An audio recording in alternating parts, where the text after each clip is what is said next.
Hello, আসসালামু আলাইকুম। সবাই কেমন আছেন? আজকে আমাদের সিলেটের খুবই অবস্থা খারাপ, ভয়াবহ অবস্থা। আসলে সকাল থেকে অনেক বৃষ্টি দিচ্ছে। ১ মিনিটের জন্য বৃষ্টি কমতেছে না। তো এরকম যদি বৃষ্টি দেয়, বন্যা হওয়ার সম্ভাবনা আছে। তো আমি সিলেটবাসীর পক্ষ থেকে, আমার পক্ষ থেকে আমি আপনাদের কাছে মিনতি করি, সবাই আমাদের জন্য দোয়া করবেন, সিলেটে যেন বন্যা না হয়। কারণ বন্যা হলে অনেকে অনেক ক্ষতির মুখে পড়ে যায়, এটা আপনারাও জানেন, সবাই জানে। আর আল্লাহর রহমতের বৃষ্টি, কিছু করার নাই, মহান আল্লাহ তাআলার সৃষ্টি সব কিছু।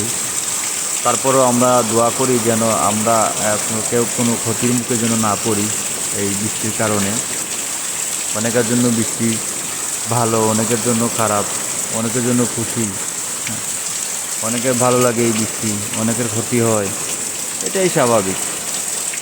তো ধন্যবাদ, সবাই ভালো থাকবেন আর দোয়া করবেন আমাদের জন্য, সিলেটবাসীর জন্য। আল্লাহ হাফিজ, সালামু আলাইকুম।